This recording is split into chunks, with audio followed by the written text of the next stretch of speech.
Welcome to Cuts and Cuts, where we talk about the MC lifestyle and talk to the men that are living it.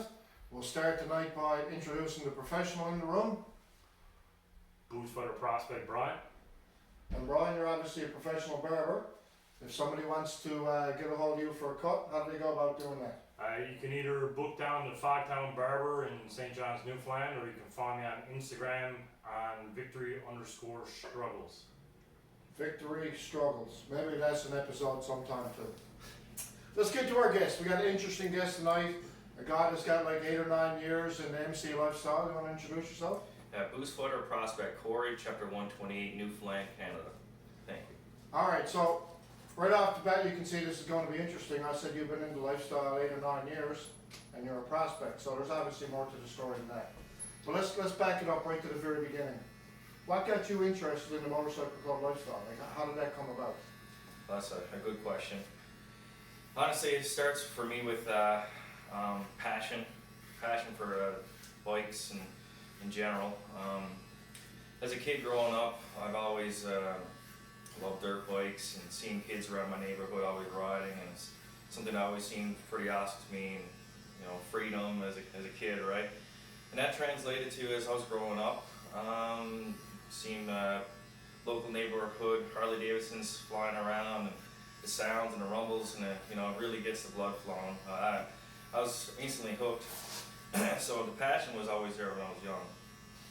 But with passion, I guess sometimes comes, I guess you want to look into the history of a lot of motorcycling and clubs in general as well. So I started doing a lot of research on like general motorcycle clubs, post Second World War, and started finding out a lot of information on those, and just really got hooked on that.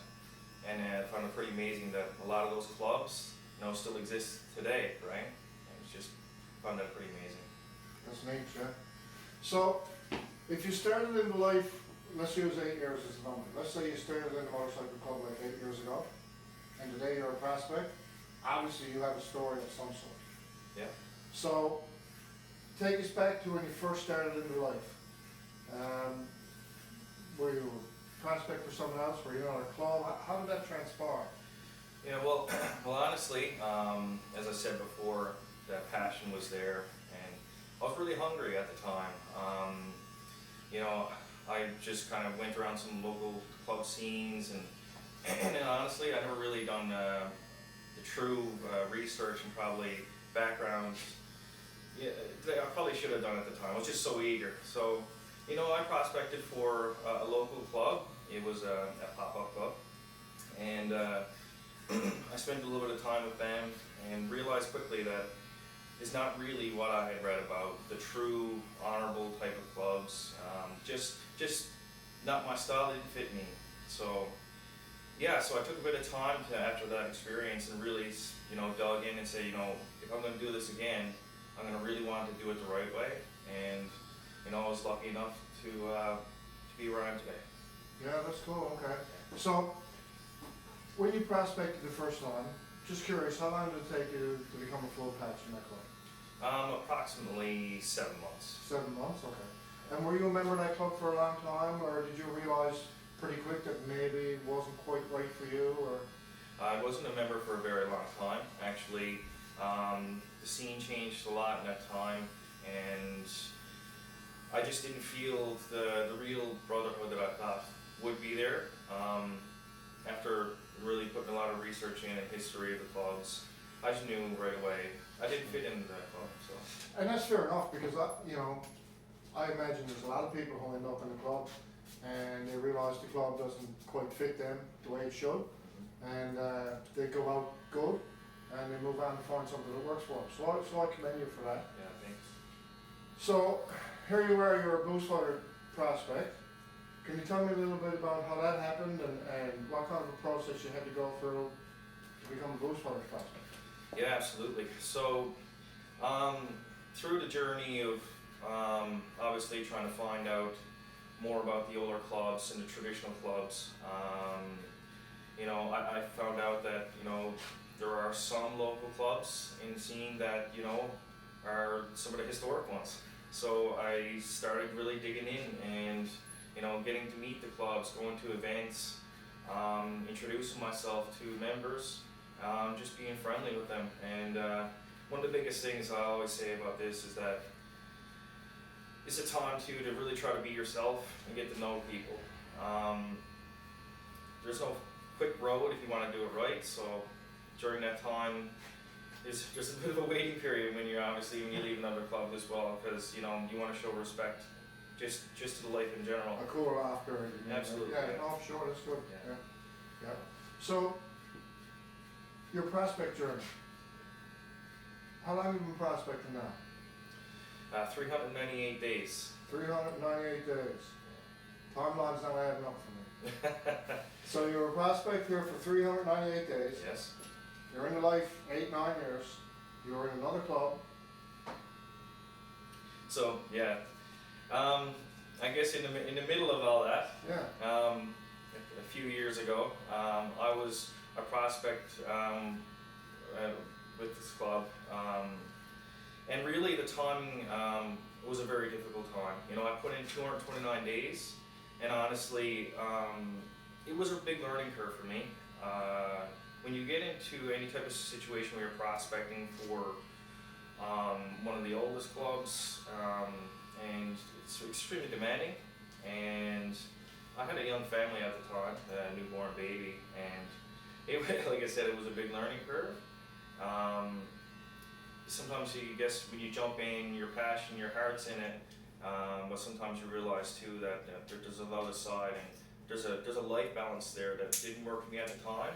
My passion was there, but I just couldn't make the life balance work. And it was a learning experience, so.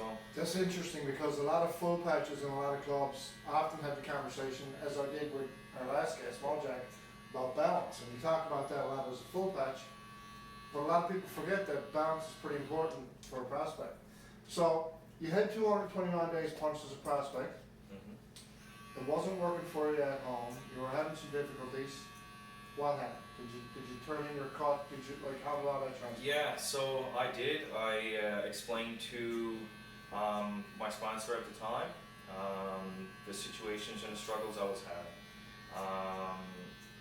You know, I talked to the other members at the time as well and explained my situation, and they understood. You know, they were disappointed. I was disappointed. You know, no one was more disappointed than me. But I knew that in my heart, if I truly wanted it, you know, I can make it work. And the things that change as well is that my kids got a little older as well, you know. And the passion never faded at all. If anything, it got stronger because of that whole ordeal. So.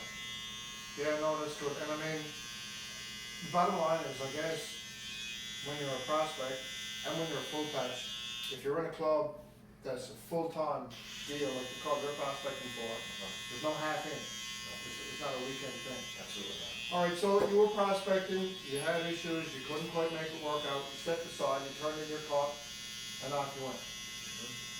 What transpired next? Because obviously you're back again. Yes.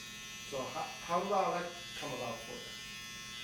Well, really, like I said, after, you know, my kids are getting a little bit older, things at home are a little more relaxed. Even my work situation changed a little bit. So, you know, after that experience, I really took the time to really look and say, you know, I need to make this work, to make myself happy. I know it was something that, you know, I was always passionate about, like I mentioned a few times, and it's something I need to make work. So, you start working on your life balance. You know, we can't do everything at one time, so you just work on little things at a time.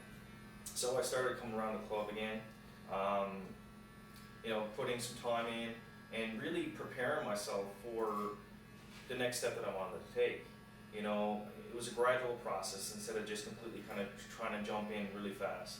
You know, and being, honestly, with the experience that I had from the past, it really helped. You know, I don't look back on it and say, you know, those days were lost, because I learned so much during that time. And really, it helped me be better this time around. And, you know, and I'm proud. Every day I prospect, I'm proud. So. This, you know, I admire your intestinal fortitude, you know what I mean? I admire your work ethic and the fact that you figured out the first time that it wasn't for you, you gave it a shot, you couldn't get it to work out, now you're back again and you're punching your time.